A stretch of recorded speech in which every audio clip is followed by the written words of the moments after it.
الحمدللہ رب العالمین والصلاة والسلام علی رسولہ الامین وعلی آلہ واصحابہ اجمعین، اما بعد فاعوذ باللہ من الشیطان الرجیم، بسم اللہ الرحمن الرحیم۔ قال اللہ تعالیٰ فی القرآن المجید: لقد من اللہ علی المؤمنین اذ بعث منہم رسولا من انفسہم یتلو علیہم آیاتہ ویزکیہم ویعلمہم الکتاب والحکمہ وإن كانوا من قبل لفی ضلال مبین۔ محترم و معزز مصلیان، اللہ تبارک و تعالیٰ کا شکر و احسان کہ اس نے ہم سب کو یوم الجمعہ نصیب فرمایا اور اس کی عبادت کے لیے مسجد میں جمع فرمایا۔ یہ ربیع الاول کا مہینہ ہے جس سے ہم اور آپ گزر رہے۔ اس مہینے میں حضور نبی کریم صلی اللہ علیہ وسلم کی ولادت ہوئی، اسی لیے اہل ایمان حضور نبی کریم صلی اللہ علیہ وسلم کے ولادت کے دن کو جشن کے طور پر مناتے۔ حالانکہ اسلام میں کسی کی ولادت جشن اور عید نہیں ہے۔ حضور نبی کریم صلی اللہ علیہ وسلم کی ولادت باسعادت ہوئی، ساری انسانیت کے لیے ایک بڑا احسان اور خوشبختی ہے، لیکن یہ کوئی عید نہیں ہے، اس کے لیے کسی جشن کی ضرورت نہیں۔ سیرت کا مطالعہ کریں تو یہ بات بھی ہمارے سامنے آتی ہے کہ اسی ماہ مبارک میں حضور نبی کریم صلی اللہ علیہ وسلم کا وصال بھی ہوا، یعنی انتقال بھی ہوا۔ اس لحاظ سے بھی حضور نبی کریم صلی اللہ علیہ وسلم کے وصال پر بھی غم منانے کی ضرورت نہیں۔ اہل ایمان ربیع الاول کے مہینے میں حضور نبی کریم صلی اللہ علیہ وسلم کو یاد کرتے۔ یہ یاد بڑی مبارک یاد ہے۔ حضور نبی کریم صلی اللہ علیہ وسلم پر میرا اور آپ کا سارے مسلمانوں کا ایمان ہے۔ یہ ہماری خوش بختی ہے، یہ ہماری خوش نصیبی ہے۔ حضور نبی کریم صلی اللہ علیہ وسلم اس دنیا کے اندر تشریف لائے، اس وقت کی جو صورتحال تھی اس کا مطالعہ ہم سیرت کی کتابوں میں وعظ و بیان کی محفلوں میں سنتے رہتے، اس لیے کہ ماہ مبارک آتا ہے تو وعظ و بیان کی محفلیں سستی ہیں، سیرت کے جلسے ہوتے ہیں، خطابات ہوتے ہیں، تقریریں ہوتی ہیں، اپنے ایمان کو گرمایا جاتا ہے۔ حضور نبی کریم صلی اللہ علیہ وسلم کی نبوت قیامت تک کے لیے ہے۔ قرآن مجید میں اللہ تبارک و تعالیٰ نے اس کا ذکر بھی کیا ہے۔ حضور نبی کریم صلی اللہ علیہ وسلم اللہ کے آخری نبی ہیں، آپ کے بعد کوئی نبی و رسول نہیں آئیں گے، اس کا ذکر بھی قرآن مجید میں اللہ تعالیٰ نے کیا ہے۔ حضور نبی کریم صلی اللہ علیہ وسلم ایک داعی انقلاب تھے۔ جو انقلاب آپ نے برپا کیا وہ عرب کی تاریخ گواہ ہے، دنیا کی تاریخ گواہ ہے، سیرت کا مطالعہ ہمیں بتاتا ہے، حضور نبی کریم صلی اللہ علیہ وسلم کی سیرت ہمیں بتاتی ہے، خود قرآن مجید اس کی گواہی دیتا ہے۔ حضور نبی کریم صلی اللہ علیہ وسلم کی یاد بڑی مبارک یاد ہے۔ حضور نبی کریم صلی اللہ علیہ وسلم نے فرمایا: بخیل اور کنجوس ہے وہ شخص جس کے سامنے میرا نام لیا جائے یا جس کے کانوں میں میرا نام پڑے اور وہ مجھ پر درود نہ بھیجے۔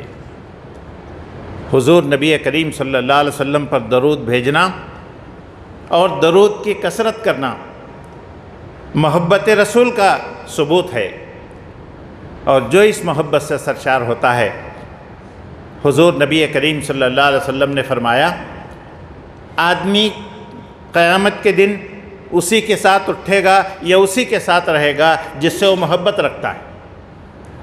اہل ایمان کو اگر حضور نبی کریم صلی اللہ علیہ وسلم سے محبت ہے تو حضور نبی کریم صلی اللہ علیہ وسلم نے بشارت دی ہے، خوشخبری سنائی ہے۔ حضور صلی اللہ علیہ وسلم سے محبت رکھنے والوں کا اللہ تبارک و تعالیٰ حضور نبی کریم صلی اللہ علیہ وسلم کے ساتھ انہیں ساتھ دلائے گا۔ یہ مبارک مہینہ آتا ہے تو حضور نبی کریم صلی اللہ علیہ وسلم پر عقیدت کا اظہار بھی ہوتا ہے اور آپ سے تعلق کا ثبوت بھی مختلف انداز سے پیش کیا جاتا ہے۔ پہلے مشاعرے بھی ہوتے تھے، نعتیہ مشاعرے، اور بہت بڑے بڑے مشاعرے ہوتے تھے۔ شعراء کرام نعتیہ اشعار کے ذریعے سے اہل ایمان کے دلوں کو گرماتے تھے۔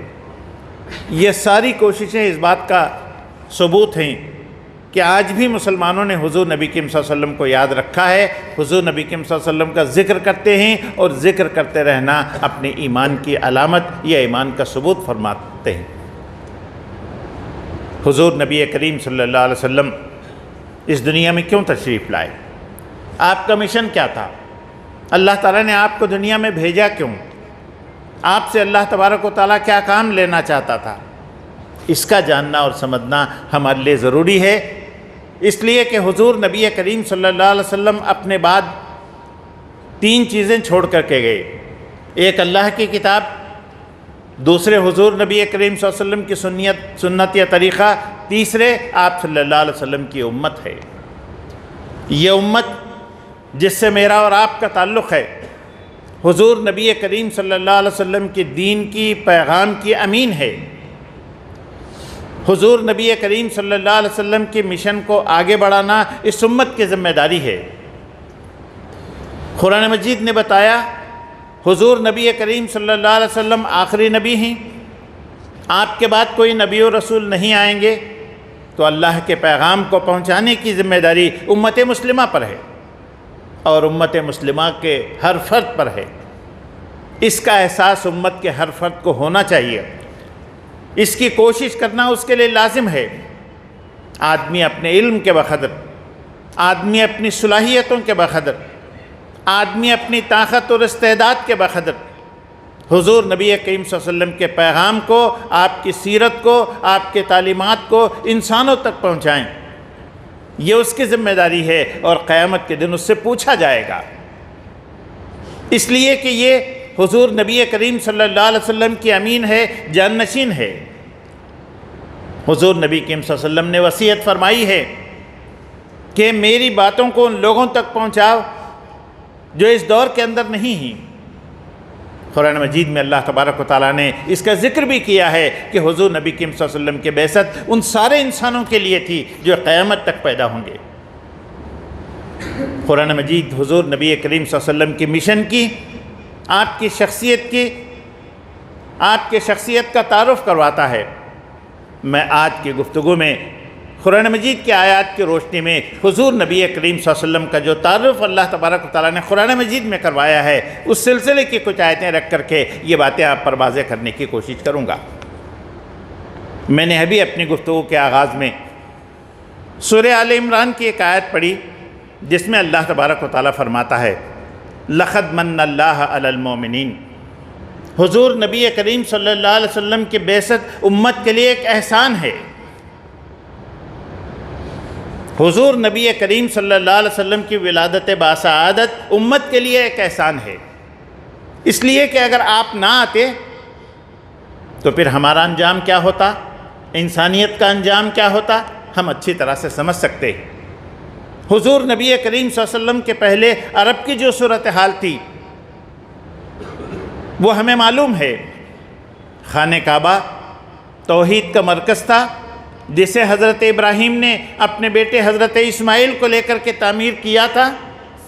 وہ 360 سے زیادہ بتوں کا گڑھ بن چکا تھا، توحید کا مرکز، شرک کا اڈا بن چکا تھا، ہر طرح کی گندگیاں وہاں ہوتی تھیں۔ حضور نبی کریم صلی اللہ علیہ وسلم کے بعثت شہر مکہ کے اندر ہوئی، اور آپ کے نتیجے میں جو انقلاب آیا، جو تبدیلی آئی، جو کتاب ملی، جو تعلیمات ملے، اس نے انسانوں پر بہت بڑا احسان کیا، اور امت مسلمہ اس کی امین ہے، اس کی گواہ ہے۔ اللہ تعالیٰ نے اس دین اسلام کی تعریف کرتے ہوئے یا اس کا تعارف کرواتے ہوئے بتایا ہے یہ اللہ تعالیٰ کی کتنی بڑی نعمت ہے۔ اس دین کو نازل کیا، اس کی تکمیل فرمائی تو کہا وَأَتْمَمْتُ عَلَيْكُمْ نعمتی، میری نعمتیں تم پر تمام ہوئیں، سب سے بڑی نعمت یہ تھی جو میں نے تمہیں عطا کر دی، یہ مکمل دین جسے پا کر کے آج ہم ایک نہایت پاکیزہ زندگی گزارتے ہیں، یہ اللہ تبارک و تعالیٰ کا احسان ہے۔ امت مسلمہ کو اللہ تعالیٰ نے یاد دلایا، حضور نبی کریم صلی اللہ علیہ وسلم کی بعثت کو سمجھو اور یاد رکھو کہ آپ کی بعثت امت مسلمہ کے لیے احسان ہے۔ سیرت کا مطالعہ کریں، قرآن مجید کا مطالعہ کریں، اس سلسلے کی بہت سے پہلو ہمارے سامنے آئیں گے۔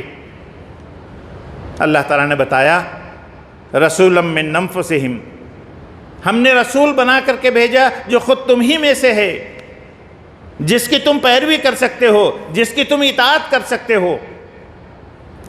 قرآن مجید کے اندر آیا، حضور نبی کریم صلی اللہ علیہ وسلم پر لوگوں نے اعتراض کرتے ہوئے کہا یہ کیسا رسول ہے جو بازاروں میں تجارت کرتا ہے، شادی بیاہ کر کے گھر بساتا ہے، یہ بیمار ہوتا ہے، یہ عام انسانوں کی سی زندگی گزارتا ہے۔ اللہ تبارک و تعالیٰ نے بتایا ایسا اس لیے ہے کہ تم اس کی پیروی کر سکو، تم اس کے نقش قدم پر چل سکو۔ انسان ہی کی پیروی کر سکتا ہے۔ حضور نبی کریم صلی اللہ علیہ وسلم بشر تھے، عام بشر نہیں، خیر البشر تھے۔ حضور نبی کریم صلی اللہ علیہ وسلم انسان تھے، عام انسان نہیں، خدا کے چنندہ منتخب کردہ بندے تھے۔ قرآن مجید میں اللہ تبارک و تعالیٰ نے اس کا ذکر کیا ہے۔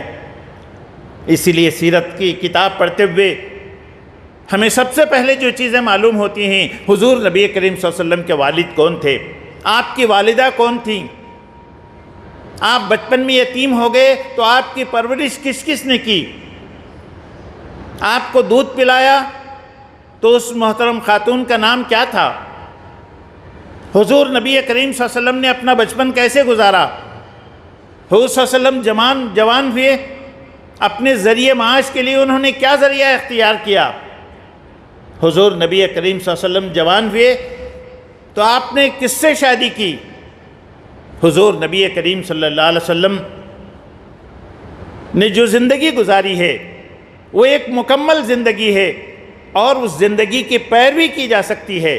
اسی لیے اللہ تبارک و تعالیٰ نے فرمایا ہم نے حضور نبی کریم صلی اللہ علیہ وسلم کی بعثت فرمائی جو تم ہی میں سے ہے، تم اس کی پیروی کر سکتے ہو، تم اسے جانتے ہو، تم اسے پہچانتے ہو، اس کا بچپن، اس کا لڑکپن، اس کی جوانی، اس کی زندگی تمہارے درمیان گزری ہے، وہ تمہارے لیے اجنبی نہیں ہے۔ کیوں بھیجا گیا اللہ کے رسول کو؟ بتایا یتلو علیہم آیاتہ، تاکہ وہ ہماری آیتوں کی تلاوت کر کے سنائے۔ آیتوں کی تلاوت سے مراد قرآن کریم کی آیتیں ہیں۔ اللہ تبارک و تعالیٰ نے حضور نبی کریم صلی اللہ علیہ وسلم پر کتاب اتاری، اس کا ذکر قرآن مجید کے اندر کیا گیا۔ غار حرا کی مقدس وادی میں حضور نبی کریم صلی اللہ علیہ وسلم پر ان آیات کے نزول کا آغاز ہوا اور مسلسل آپ پر 23 سال تک یہ آیتیں نازل ہوتی رہیں۔ اس کی پہلی آیت کون سی ہے، اس کی آخری آیت کون سی ہے، ساری چیزیں اہل ایمان کو معلوم ہیں، اور اس سیرت اور علم حدیث کا چرچا ہے جو ان کتابوں کے اندر درج ہے، جسے ہم پڑھ کر کے معلوم کر سکتے ہیں۔ فرمایا ہم نے رسول کو بھیجا، وہ تمہیں ہماری آیتیں پڑھ کر کے سناتا ہے۔ وَيُزَكِّيهِمْ، اس رسول کا مشن زندگیوں کی اصلاح ہے، تمہارا تزکیہ ہے، تمہیں پاک و صاف کرنا ہے۔ ہدایت کے بغیر، خدا کی رہنمائی کے بغیر، خدا کے تعلیمات کے بغیر تمہاری زندگی جانوروں کی سی ہو گئی ہے۔ قرآن مجید نے اس کا ذکر کیا، تم جانوروں کی سی زندگی گزار رہے تھے، بے مقصد زندگی، کھانا پینا چرنا چگنا اور مر جانا، اس کے علاوہ زندگی کا کوئی بڑا مقصد تمہارے سامنے نہیں تھا۔ اس چرنے چگنے کھانے پینے کے لیے آپس میں خون بہاتے تھے، دشمنی کرتے تھے، جنگیں کرتے تھے، خون خرابہ کرتے تھے، فساد مچاتے تھے۔ تمہارے اس اخلاق کی، تمہارے اس کردار کی، تمہاری زندگی کے ان خرابیوں کی تمہارے ان غلط عادتوں کی اصلاح کے لیے ہم نے حضور نبی کریم صلی اللہ علیہ وسلم کو بھیجا، وَيُزَكِّيهِمْ، تاکہ تمہارا تزکیہ کرے، تمہاری اصلاح کرے، وَيُعَلِّمُهُمُ الْكِتَابَ، تم علم سے بے بہرا تھے، اللہ نے آپ صلی اللہ علیہ وسلم پر کتاب اتاری اور اس کا معلم بنایا حضور نبی کریم صلی اللہ علیہ وسلم کو، اور آپ کے ذمہ یہ کام دیا کہ اس کتاب کی تعلیم دیں۔ حضور صلی اللہ علیہ وسلم خود فرماتے ہیں اللہ نے مجھے معلم بنا کر کے بھیجا ہے، میں تمہارے درمیان علم کو تقسیم کرتا ہوں، مجھ سے سیکھو وہ باتیں جو میں تمہیں بتا رہا ہوں، میرے بعد یہ باتیں تمہیں کوئی اور بتانے والا نہیں ہوگا۔ حضور صلی اللہ علیہ وسلم معلم بن کر کے آئے، آپ نے تعلیم کے سلسلے کو جاری کیا اور ایک تعلیمی انقلاب برپا کر دیا۔ اللہ تبارک و تعالیٰ نے بتایا والحکمہ، حضور صلی اللہ علیہ وسلم کے ذمے حکمت کی تعلیم بھی تھی۔ حکمت یعنی زندگی گزارنے کی وہ حکمت، وہ وزڈم جس کے بغیر انسان زندگی کے پیچیدہ گتھیوں کو سلجھا نہیں سکتا، پیچیدہ معاملات کو سمجھ نہیں سکتا، اسے حل نہیں کر سکتا۔ اللہ کے رسول صلی اللہ علیہ وسلم کے ذریعے سے وہ حکمت بالغہ کی ہم نے تعلیم دی۔ حضور صلی اللہ علیہ وسلم اس حکمت کی تعلیم کے لیے تمہارے درمیان تشریف لائے تھے۔ آپ نے جس طرح سے اس ماحول کی اصلاح فرمائی، انسانوں کے مسائل کو حل کیا، سیرت کا مطالعہ کرتے ہوئے اس پہلو سے بھی جائزہ لینا چاہیے اس وقت کے دور کے انسانوں کے مسائل کیا تھے اور کس طرح سے اللہ کے رسول صلی اللہ علیہ وسلم نے کتنی آسانی کے ساتھ ان پیچیدہ مسائل کو حل کر دیا۔ انسانی مسائل کے حل کے لیے آج دنیا پریشان ہے، درد بڑھتا گیا، جتنے درما کیے کہ مصداق مسائل کو حل کرنے کی جتنے کوششیں ہو رہی ہیں اس قدر یہ مسائل الجھتے چلے جا رہے ہیں۔ اللہ تبارک و تعالیٰ نے حضور نبی کریم صلی اللہ علیہ وسلم کے ذریعے سے وہ حکمت عطا فرمائی، وہ وزڈم عطا فرمائی، وہ تعلیم عطا فرمائی جس کے ذریعے سے مسائل کا حل ممکن ہے۔ وَإِن كَانُوا مِن قَبْلُ لَفِي ضَلَالٍ مُبِينٍ، اور یہ حقیقت ہے ہمارے نبی کے آنے سے پہلے تم لوگ کھلی گمراہی کے اندر مبتلا تھے۔ اللہ تبارک و تعالیٰ نے قرآن مجید میں ایک اور مقام پر فرمایا، حضور نبی کریم صلی اللہ علیہ وسلم کی بعثت کی دعا حضرت ابراہیم نے کی تھی۔ حضور صلی اللہ علیہ وسلم دعائے ابراہیم بن کر کے تشریف لائے۔ فرمایا اللہ تبارک و تعالیٰ نے وَإِذْ يَرْفَعُ إِبْرَاهِيمُ الْقَوَاعِدَ مِنَ الْبَيْتِ وَإِسْمَاعِيلُ رَبَّنَا تَقَبَّلْ مِنَّا إِنَّكَ أَنْتَ السَّمِيعُ الْعَلِيمُ رَبَّنَا وَاجْعَلْنَا مُسْلِمِينَ لَكَ وَمِنْ ذُرِّيَّتِنَا أُمَّةً مُسْلِمَةً لَكَ وَأَرِنَا مَنَاسِكَنَا وَتُبْ عَلَيْنَا إِنَّكَ أَنْتَ التَّوَّابُ الرَّحِيمُ رَبَّنَا وَبَعِثْ فِيهِمْ رَسُولًا مِّنْهُمْ يَتْلُو عَلَيْهِمْ آيَاتِكَ وَيُعَلِّمُهُمُ الْكِتَابَ وَالْحِكْمَةَ وَيُزَكِّيهِمْ إِنَّكَ أَنْتَ الْعَزِيزُ الْحَكِيمُ۔ اللہ تعالیٰ نے یاد دلایا جب ابراہیم اور اسماعیل خانہ کعبہ کی بنیادیں اٹھا رہے تھے، جب یہ تعمیر مکمل ہوئی تو باپ اور بیٹے نے مل کر اللہ سے دعا کی، اے اللہ جو خدمت ہم نے کی ہے اس خدمت کو قبول فرما لے، اے اللہ تو ہمیں اپنا مسلم بنا، اے اللہ تو ہمیں اپنی عبادت کے طریقے بتا، اے اللہ ہماری کوتاہیوں کو درگزر فرما، اے اللہ اس قوم کے اندر ایک رسول مبعوث فرما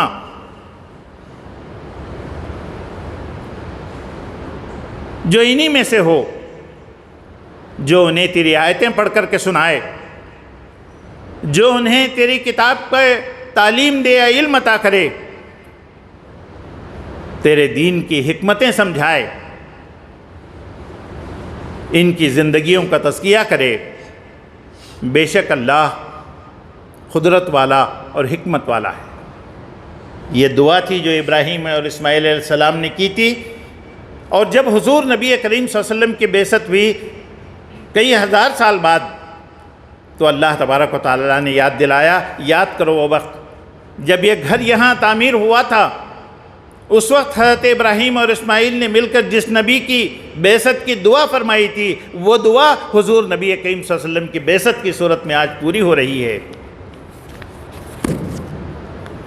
برادران اسلام، حضور نبی کریم صلی اللہ علیہ وسلم کی بعثت اور مشن کی یہی تفصیلات سورہ جمعہ میں بھی بیان فرمائی گئی، اور پھر اس آیت کے بعد فرمایا وَآخَرِينَ مِنْهُمْ لَمَّا يَلْحَقُ بِهِمْ وَهُوَ الْعَزِيزُ الْحَكِيمُ، کہ حضور نبی کریم صلی اللہ علیہ وسلم کی بعثت ان لوگوں کے لیے بھی ہے، آپ کی نبوت ان لوگوں کے لیے بھی ہے جو آپ سے ملے نہیں ہیں یا جو آپ کے دور میں موجود نہیں تھے۔ حضور نبی کریم صلی اللہ علیہ وسلم کی بعثت خود اسی دور کے لیے نہیں تھی، اہل عرب کے لیے نہیں تھی، صرف اہل مکہ اور اہل مدینہ کے لیے نہیں تھی، بلکہ ان سارے انسانوں کے لیے تھی جو اس دور میں نہیں تھے، جیسے میں اور آپ، مجھ سے پہلے کے انسان، ہمارے بعد آنے والے انسان، ان سب کے لیے حضور نبی کریم صلی اللہ علیہ وسلم کی بعثت تھی۔ یہ سورہ جمعہ کے اندر اللہ تبارک و تعالیٰ نے بتایا۔ حضور نبی کریم صلی اللہ علیہ وسلم کا تعارف کرواتے ہوئے اللہ تبارک و تعالیٰ نے سورہ انبیاء کے اندر بیان فرمایا وَمَا أَرْسَلْنَاكَ إِلَّا رَحْمَةً لِّلْعَالَمِينَ، ہم نے حضور نبی کریم صلی اللہ علیہ وسلم کو رحمت بنایا پوری دنیا کے لیے، سارے انسانوں کے لیے آپ کی نبوت، اور سارے عالموں کے لیے یا پوری دنیا کے لیے آپ کو اللہ تعالیٰ نے رحمت بنایا۔ آپ کی تعلیمات کو پا کر کے رحمت کا جو نزول ہوا، یا آپ کی تعلیمات انسانوں کے لیے جو رحمت ثابت ہوئیں، وہ حضور نبی کریم صلی اللہ علیہ وسلم کی سیرت کا مطالعہ کر کے ہم سمجھ سکتے ہیں۔ سورہ سبا کے اندر اللہ تبارک و تعالیٰ نے فرمایا وَمَا أَرْسَلْنَاكَ إِلَّا كَافَّةً لِلنَّاسِ بَشِيرًا وَنَذِيرًا وَلَكِنَّ أَكْثَرَ النَّاسِ لَا يَعْلَمُونَ، اے نبی صلی اللہ علیہ وسلم، ہم نے تمام انسانوں کے لیے آپ کو بشیر و نذیر بنا کر کے بھیجا ہے، لیکن ان میں سے اکثر لوگ جانتے نہیں۔ حضور صلی اللہ علیہ وسلم کی بعثت ساری انسانیت کے لیے ہوئی ہے، آپ کو ہم نے بشارت دینے والا، آپ کو ہم نے انجام بس سے ڈرانے والا بنا کر کے بھیجا، انسان اسے سمجھتا نہیں ہے۔ انسانوں کو سمجھانا امت مسلمہ کی ذمہ داری ہے، حضور نبی کریم صلی اللہ علیہ وسلم کی امتیوں کی ذمہ داری ہے کہ آپ کا انسانوں کے لیے رحمت ہونا، آپ کا بشیر و نذیر ہونا، انہیں سمجھایا جائے، انہیں معلوم کرایا جائے۔ اللہ تبارک و تعالیٰ نے ایک اور مقام پر سورہ احزاب میں فرمایا یا ایھا النبی انا ارسلناک شاہدا ومبشرا ونذیرا وداعیا الی اللہ باذنہ وسراجا منیرا، فرمایا اے نبی صلی اللہ علیہ وسلم، ہم نے آپ کو بھیجا ہے شاہد بنا کر، گواہ بنا کر کے، تم دین کے علمبردار بھی ہو، دین کے گواہ بھی ہو، تمہاری شہادت ہی پر انسانیت کا انجام منحصر ہے۔ آپ شاہد ہیں، آپ گواہ ہیں اللہ کی طرف سے اس بات کے کہ آپ دین پر عمل کریں، دین کو انسانوں کے سامنے پیش کریں اور اپنا نمونہ چھوڑ کر کے جائیں۔ وَمُبَشِّرًا وَنَذِيرًا، ہم نے آپ کو بشارت دینے والا، جو اس دین کو مان کر اس تعلیم پر عمل کریں گے، دنیا اور آخرت کی بشارت، اور جو آپ کی تعلیمات سے روگردانی کریں گے، دنیا اور آخرت میں نقصان اٹھائیں گے۔ وَدَاعِيًا إِلَى اللَّهِ، ہم نے آپ کو اللہ کی طرف بلانے والا داعی بنایا ہے۔ آپ داروغہ نہیں تھے، لٹھ لے کر کے، ڈنڈا لے کر کے، مار مار کر کے لوگوں کو دین سمجھانے کے لیے یا قبول کرنے کے لیے کوئی تحریک چلانے والے نہیں تھے۔ آج کچھ نادان لوگ یہ کہتے ہیں نادانی کی وجہ سے کہ اسلام دنیا میں تلوار کے زور سے پھیلا۔ قرآن کہتا ہے ہم نے آپ کو داعی بنایا تھا، داروغہ نہیں بنایا تھا۔ اسی لیے آج بھی آپ کی تعلیمات کو انسانوں تک پہنچانے والوں کو یہ بات یاد رکھنا چاہیے کہ کوئی بات زبردستی سے، ڈنڈے کے زور سے کسی انسان کے دل میں اتاری نہیں جا سکتی۔ انسان کو دعوت دی جا سکتی ہے، انسانوں کو سمجھایا جا سکتا ہے، پیار و محبت سے کوئی بات اس کے دل کے اندر اتاری جا سکتی ہے، اور یہی داعی کا کام ہے اور حضور نبی کریم صلی اللہ علیہ وسلم کو اللہ تعالیٰ نے بتایا ہم نے آپ کو داعی بنایا، آپ کی پوری زندگی گواہ ہے آپ نے یہ داعیانہ کردار کیسے ادا کیا۔ وَسِرَاجًا مُنِيرًا، ہم نے آپ کو روشن چراغ بنایا ہے۔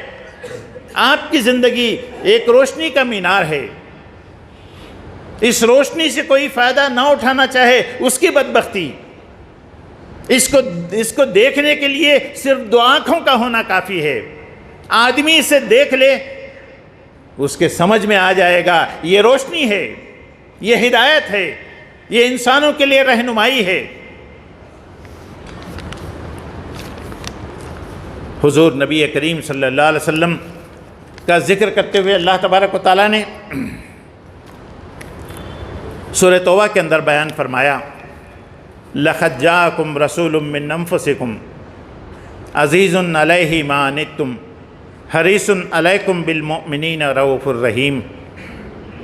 لوگو، تمہارے پاس خود تم ہی میں سے ایک رسول آیا ہے جس پر تمہارا نقصان میں پڑنا اس پر شاخ گزرتا ہے، تمہاری فلاح کا وہ حدیث ہے، مومنوں کے لیے شفیق و رحیم ہے۔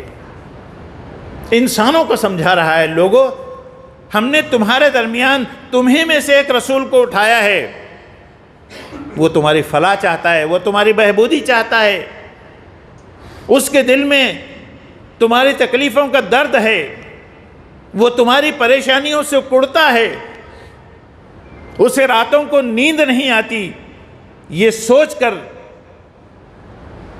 کہ اسے اٹھایا اللہ تبارک و تعالیٰ نے، اس کے ہوتے ہوئے کیا انسانیت تباہ ہو جائے گی؟ کیا انسان جہنم رسید ہوں گے؟ اس کے لیے حضور نبی کریم صلی اللہ علیہ وسلم راتوں کو رویا کرتے۔ احادیث میں آتا ہے کہ حضور صلی اللہ علیہ وسلم کبھی پوری رات چین سے سوئے نہیں، دن اور رات ایک ہی فکر، خدا کا دین، میں اس کا داعی ہوں، مجھ پر یہ کتاب اتاری گئی ہے، یہ کتاب انسانوں تک پہنچ جائے،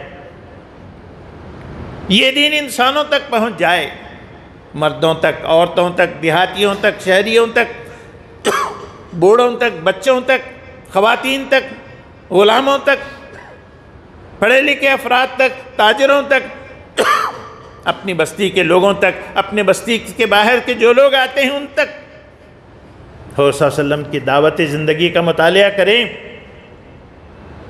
وہ تڑپ محسوس کریں گے کہ کس تڑپ، کس کرب کے ساتھ حضور نبی کریم صلی اللہ علیہ وسلم نے زندگی گزاری۔ اللہ تعالیٰ نے بتایا ہم نے ایک رسول تم ہی میں سے اٹھایا ہے، تمہاری فلاح کا وہ حدیث ہے،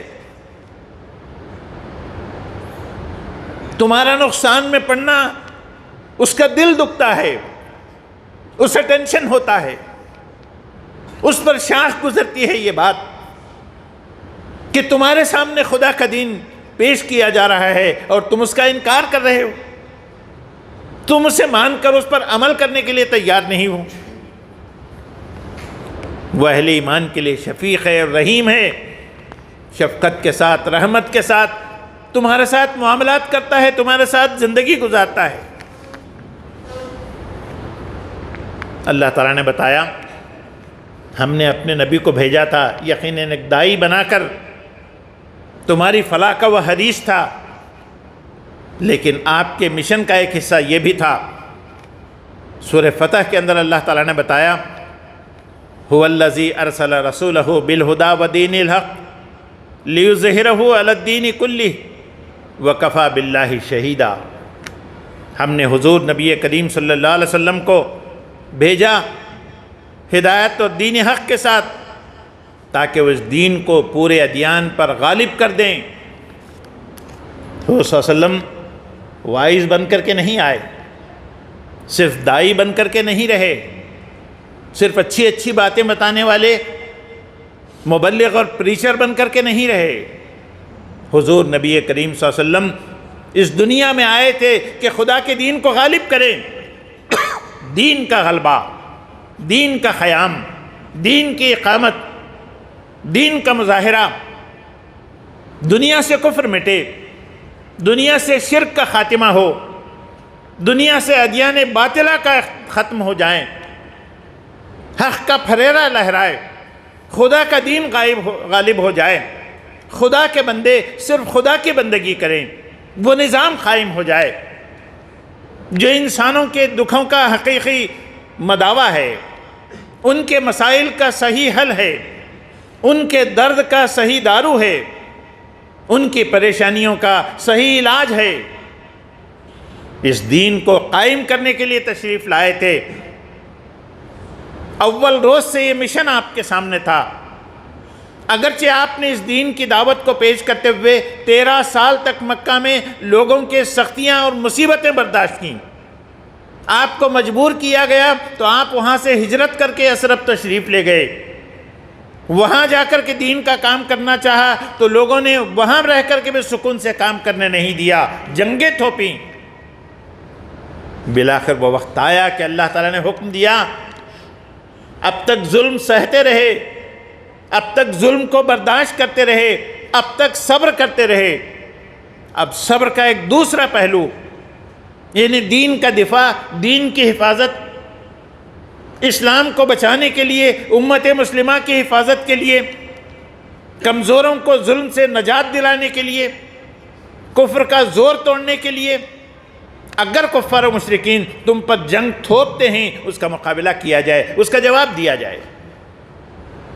حضور نبی کریم صلی اللہ علیہ وسلم یثرب میں جنگوں کا مقابلہ بھی کیا، جنگوں کا سلسلہ دراز ہوا، کئی صحابہ کرام شہید ہوئے، حضور نبی کریم صلی اللہ علیہ وسلم زخمی ہوئے۔ قرآن مجید کا مطالعہ کریں تو یہ بات آپ کو پڑھنے میں ملے گی۔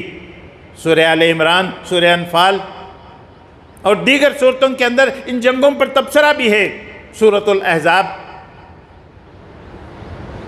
اللہ کے رسول صلی اللہ علیہ وسلم کو اللہ تعالیٰ نے جب ہجرت کا حکم دیا تھا تو آپ کو کچھ دعائیں سکھائی گئی تھیں، ان دعاؤں میں سے ایک دعا یہ تھی، وَاجْعَلْ لِي مِن لَّدُنْكَ سُلْطَانًا نَصِيرًا، اے اللہ مجھے اقتدار عطا فرما تیرے دین کے لیے، تیرے دین کی اقامت کے لیے، تیرے دین کے غلبے کے لیے، تیرا دین دنیا میں غالب ہو جائے، کفر کا زور ٹوٹے، شرک و بت پرستی کا خاتمہ ہو، پوری دنیا توحید کا مرکز بنے۔ اے اللہ تو مجھے وہ اقتدار عطا فرما۔ اس کے لیے ہجرت کرنی پڑی، اس کے لیے جنگیں کرنی پڑی، اس کے لیے قربانیاں دینی پڑی، اس کے لیے خون بہانا پڑا۔ حضور نبی کریم صلی اللہ علیہ وسلم نے وہ سب کچھ کیا۔ اللہ تعالیٰ بتا رہا ہے، ہم نے آپ کو دین دیا ہے، ہم نے آپ کو ہدایت دی ہے اور یہ تاکید کی ہے کہ اسے دنیا میں غالب کر کے چھوڑیں۔ حضور نبی کریم صلی اللہ علیہ وسلم نے خدا کے فضل سے، اپنی کوششوں سے صحابہ کرام کو ساتھ لے کر کے اس دین کو غالب کیا۔ اپنی زندگی میں آپ نے پہلا اور آخری حج فرمایا، حجۃ الوداع۔ عرفات کے میدان میں کھڑے ہو کر آپ نے خطاب کیا جو خطبہ حجۃ الوداع کے نام سے مشہور ہے۔ تو صلی اللہ علیہ وسلم نے کہا تھا خطاب کرتے ہوئے، لوگوں جاہلیت کے تمام رسومات کو، تمام دستوروں کو میں اپنے قدموں تلے رون کر کے جا رہا ہوں، قسم خدا کی تم میں دوبارہ اسے کوئی زندہ نہ کرنے پائے۔ کفر کو، شرک کو، بت پرستی کو، الہات کو، ہر طرح کی خرابیوں کو مکمل طریقے سے ختم کر کے، دین کو غالب کر کے، اس غالب شدہ دین کو امت کے حوالے کر کے آپ اس دنیا سے رخصت ہوئے۔ حجۃ الوداع سے واپس آئے، کچھ دن بیمار رہے، پھر اس کے بعد اللہ کے بلائے پر اس دنیا کو چھوڑ کر چل دیے۔ خدا کا غالب دین اس امت کے حوالے ہوا تھا۔ آج اس دین کی صورتحال کیا ہے؟ کیا ہم نے اس دین کو غالب رکھا؟ کیا یہ دین دنیا میں کہیں غالب ہے؟ ان ممالک کو چھوڑیے جہاں مسلمان اقلیت میں ہیں، وہاں کی صورتحال کیا ہے؟ جہاں 100% بستی مسلمانوں کی ہے یا بہت بڑی اکثریت مسلمانوں پر مشتمل ہے، کیا خدا کا دین وہاں غالب ہے؟ کیا خدا کا دین وہاں قائم ہے؟ کیا قیامت کے دن اللہ تبارک و تعالی ہم سے نہیں پوچھے گا کہ ہمارے رسول نے تو ایک غالب دین تمہارے حوالے کیا تھا اور اس دین کا تم نے کیا کر دیا؟ اس دین کی اقامت، اس دین کی اشاعت، اس دین کی تبلیغ، اس دین کے غلبے کے لیے کوشش کرنا کیا امت مسلمہ کی ذمہ داری نہیں ہے؟ کیا میرا اور آپ کا یہ کام نہیں ہے؟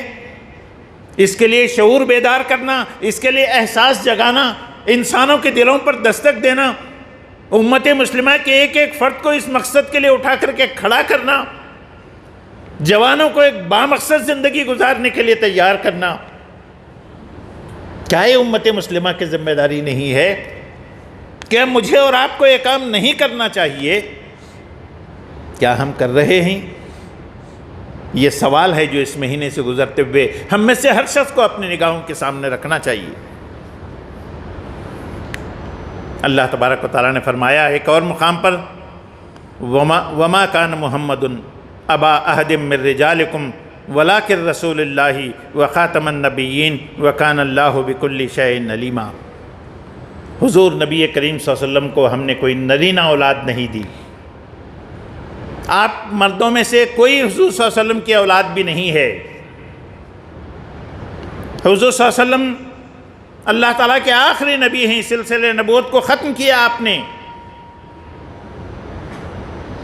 اس دین کو انسانیت تک، انسانوں تک پہنچانا اب امت مسلمہ کی ذمہ داری ہے۔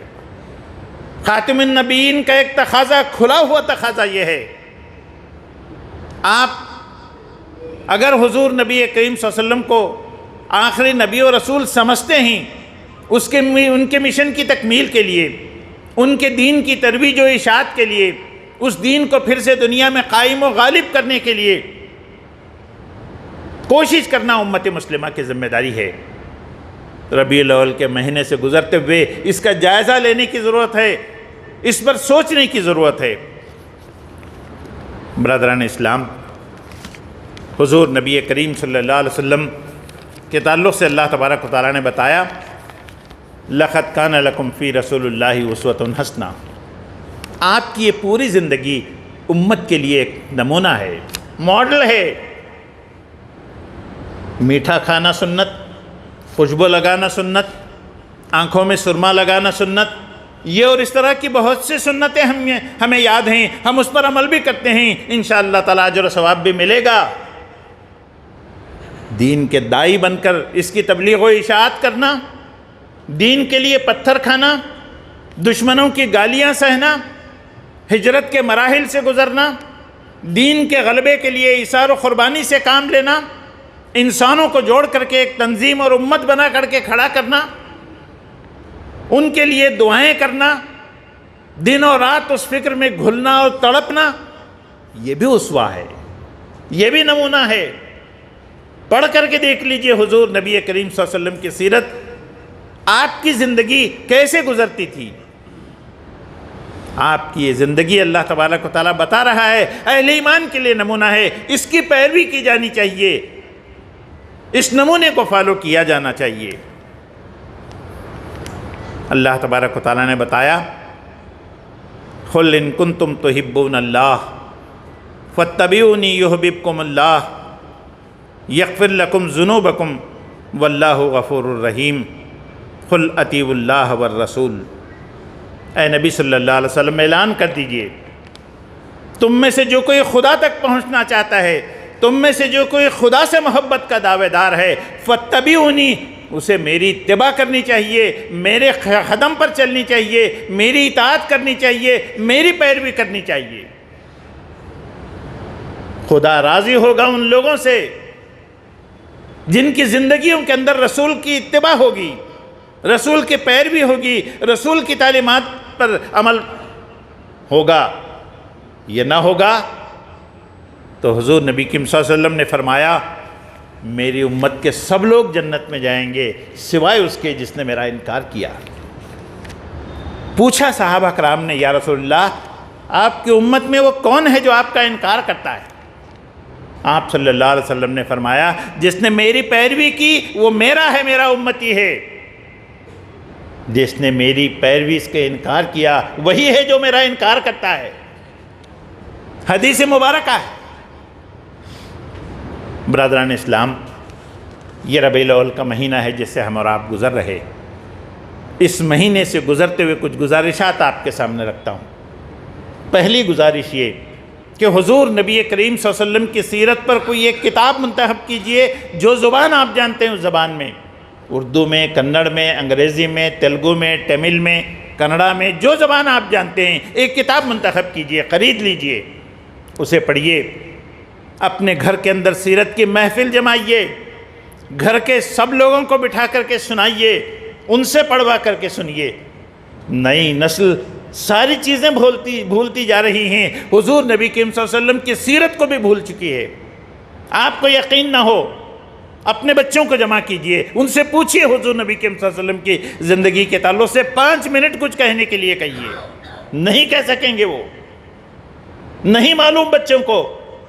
ہم نے اچھی سے اچھی اسکول تلاش کر کے ہم نے اعلیٰ سے اعلیٰ تعلیم دلانے کی کوشش کی، جو ہمارے محسن ہیں، جن کا احسان ہے امت مسلمہ پر، جو اللہ کے آخری رسول ہیں، جن پر ہمارا ایمان ہے، حضور صلی اللہ علیہ وسلم کی سیرت سے واقف کروانا ہماری ذمہ داری ہے۔ ربیع الاول کا مہینہ ہر سال آتا ہے، ہر سال سیرت رسول کی ایک کتاب کا مطالعہ کرنے کی عادت بنا لیجیے۔ دوسری گزارش یہ، حضور نبی کریم صلی اللہ علیہ وسلم ساری انسانیت کے لیے، ہمارے جو غیر مسلم دوست، ہمارے جو غیر مسلم پڑوسی، ہمارے جو غیر مسلم ملاقاتی ہیں، ڈاکٹر ہے، بچوں کا ٹیچر ہے، ہمارے ٹیچر ہیں، ہمارا پڑوسی ہے، ہم جس سے سودا سلف خریدتے ہیں وہ ہے، ہمارے ہاں مزدوری کرنے والا ہے، یہ اور اس طرح کے بہت سے لوگوں سے ہمارے روابط ہیں، ان کو حضور نبی کریم صلی اللہ علیہ وسلم کی سیرت کے تعلق سے سمجھائیے، بتائیے، کوئی کتاب انہیں تحفتاً دیجئے، پڑھ کر کے سنوائیے، ان سے قریب ہو کر کے حضور صلی اللہ علیہ وسلم کی تعلیمات بتائیے۔ آج انسانیت جس درد و کرب سے گزر رہی ہے، اس کا علاج حضور نبی کریم صلی اللہ علیہ وسلم کی زندگی میں ہے۔ تیسری گزارش یہ، حضور نبی کریم صلی اللہ علیہ وسلم جو مشن لے کر کے آئے تھے، وہ مشن تشنا ہے، وقت فرصت ہے کہاں، کام ابھی باقی ہے، نور اسلام کا اتمام ابھی باقی ہے۔ ہماری تعداد ہندوستان میں کتنی ہے؟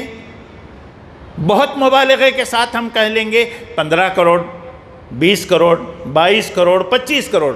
آبادی کتنی ہے؟ 125 کروڑ، 130 کروڑ، 140 کروڑ کی آبادی میں ہمارا تناسب کیا ہے؟ پھر دین کا شعور رکھنے والے کتنے ہیں؟ دین پر عمل کرنے والے کتنے ہیں؟ اتنی بڑی اکثریت اس ملک میں ہے، جس ملک کے تعلق سے میں اور آپ کبھی گفتگو کرتے ہوئے لوگوں سے کہتے ہیں ہم نے 1000 سال تک اس ملک میں حکومت کی ہے، یقیناً کی ہے، اللہ نے موقع دیا تھا، ہم نے حضور صلی اللہ علیہ وسلم کی تعلیمات کو نہیں پہنچایا، تعارف نہیں کروایا، اپنا نمونہ نہیں چھوڑا۔ اس بہت بڑی اکثریت تک خدا کے دین کو پہنچانا میرے اور آپ کی ذمہ داری ہے، ہمیں اس کی فکر کرنی چاہیے۔ خدا کا دین، چوتھی گزارش یہ، خدا کا دین صرف واعظ و نصیحت بن کر کے نہیں آیا، ایک عمل کا دین بن کر کے آیا ہے۔ مجھ سے تقاضا یہ ہے کہ میں تعلیمات رسول پر عمل کروں، کوئی کرے نہ کرے، مجھے تو عمل کرنا ہے۔ پوری زندگی میں بچے کی پیدائش سے لے کر اس کی موت تک جن جن مراحل سے بچہ گزرتا ہے، ان سارے مراحل میں حضور نبی کریم صلی اللہ علیہ وسلم کی پیروی کی جائے، اطاعت کی جائے۔ اس کا جائزہ لیں، میں اپنا جائزہ لیتا ہوں، آپ اپنا جائزہ لیں، میں اپنے گھر کا جائزہ لیتا ہوں، آپ اپنے گھر کا جائزہ لیں۔ گھر کے اندر اس دین کے تعلق سے صورتحال کیا ہے؟ اس دین کو میں اپنی ذات پر قائم کروں، اپنے گھر پر قائم کروں، اپنے قریبی ماحول پر قائم کروں، اور اس کے لیے جو کچھ کر سکتا ہوں کرنے کی کوشش کروں۔ اس کے لیے کوشش کرنا، جدوجہد کرنا اپنا فرض سمجھیں، اپنی ذمہ داری سمجھیں۔ دعا ہے اللہ تعالیٰ سے حضور نبی کریم صلی اللہ علیہ وسلم کی محبت کا جذبہ ہمارے دلوں کے اندر پیدا فرمائے، اطاعت کا جذبہ ہمارے اندر پیدا فرمائے، آپ کی تعلیمات پر عمل کی توفیق عطا فرمائے، آپ کی تعلیمات کو انسانوں تک پہنچانے کی توفیق عطا فرمائے، آپ کے دین کو قائم اور غالب کرنے کی کوششوں کا حصہ بننے کی ہمیں توفیق عطا فرمائے۔ اے اللہ ہمارے مشکلات کو دور فرما، ہمارے مسائل کو حل فرما، امت کو اتحاد پیدا فرما، امت کے اندر اس شعور کو بیدار فرما۔ اے اللہ جو لوگ اس کی کوششیں کر رہے ہیں ان کی کوششوں میں برکت عطا فرما۔ اے اللہ اس راستے کی ساری رکاوٹوں کو دور فرما۔ اے اللہ دشمنان اسلام اس طرح کی ساری کوششوں کو پابند کرنے کے در پہ ہیں، اے اللہ تو ہماری حفاظت فرما، ہماری نصرت فرما، دشمنان اسلام سے ہماری حفاظت فرما، تیرے دین کی حفاظت فرما، رسول کی تعلیمات کی حفاظت فرما۔ ربنا تقبل منا انک انت السمیع العلیم وتب علینا انک انت التواب الرحیم۔ سبحان ربک رب العزۃ عما یصفون والسلام علی المرسلین والحمد للہ۔